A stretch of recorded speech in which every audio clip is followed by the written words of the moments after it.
Think about the longest walk you've ever been on, and now imagine adding over 2,000 miles to that to promote world peace.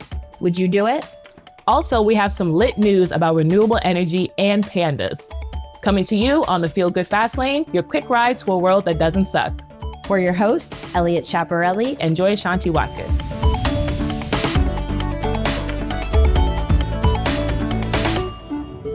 By the time you see this, a group of Buddhist monks will have completed their walk for peace.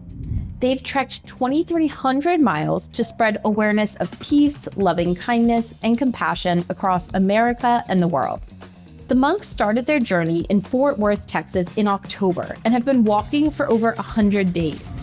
Their final destination? The White House in Washington, D.C.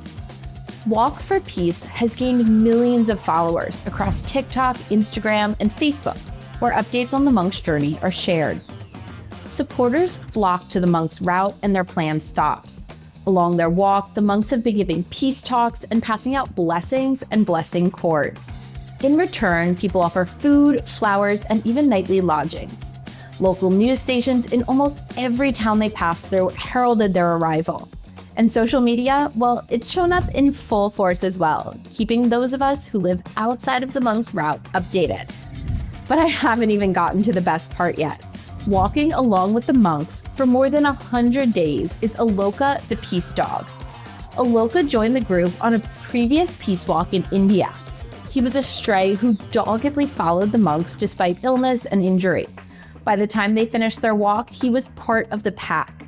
They brought him back to the United States, where he has his own veterinary team and is extremely well taken care of. Check out this video of him catching a ride in the monks' support van.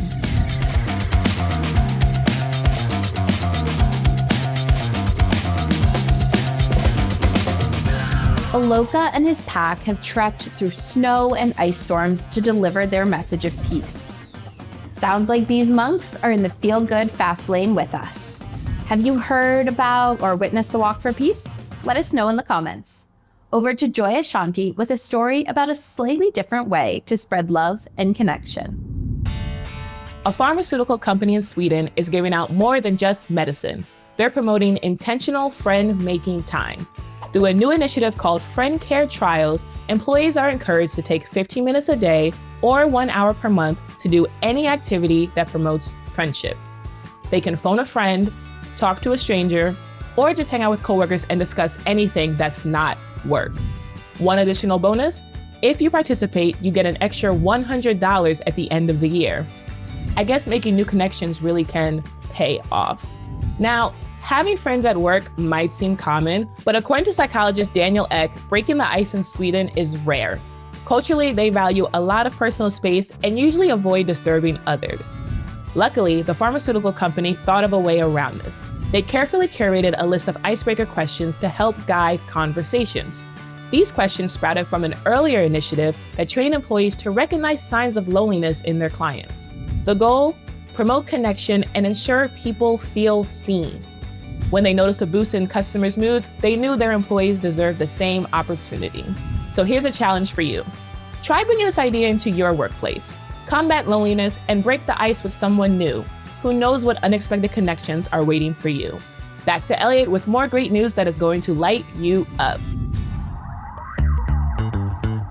Would you rather have electricity that's better for the planet or electricity that's better for your wallet? The good news is you don't actually have to choose because renewable energy is cheaper than fossil fuels, and Australia just proved it. In the last quarter of 2025, for the first time, more than half of the country's electricity came from renewable energy. Guys, this is seriously good news. It sent energy prices tumbling in a country that's actually been struggling with rising electricity costs. Another reminder for how great this news really is, Australia and the whole southern hemisphere experience summer when the northern hemisphere experiences winter. So while North America has seen record cold these past few weeks, it's been hot in Australia, really hot, with AC units blasting. And solar energy was able to meet this demand, especially during the day. At night, the country did fall back on coal at times, but with serious support from hydro and wind power. Just 5 years ago, renewables only provided a quarter of the electricity Australia needed. This serious progress is part of a commitment down under to reach 82% renewable energy usage by 2030. Australia is quickly climbing up the leaderboard for renewable energy. Denmark is still at the top with 88% renewable. Djibouti is a fast-growing renewable energy producer at 67%, and Ireland ended its reliance on coal generation in favor of 40% wind and solar power. These countries prove that rapid growth of the renewable energy sector is possible and positive all around. Over to Joy Ashanti for a black and white win. Personally, I prefer an upgrade over a downgrade any day, but when it comes to pandas, I can make an exception. The giant panda has finally downgraded from being an endangered species to a vulnerable one. And based on the red list of threatened species, this is a step in the right direction. There are now 1,864 pandas thriving in the wild. It's all thanks to decades of awareness campaigns, policy changes, and the tireless efforts of conservationists. Since 1961, a giant panda has been the logo of the Worldwide Fund for Nature. So it's safe to say this achievement hits pretty close to home. When asked about this turning point, the WWF's General Director, Marco Lambertini, said, quote, "The recovery of the panda shows that when science, political will, and engagement of local communities come together, we can save wildlife and also improve biodiversity." End quote. Sounds like a recipe for success to me. I say, let them cook.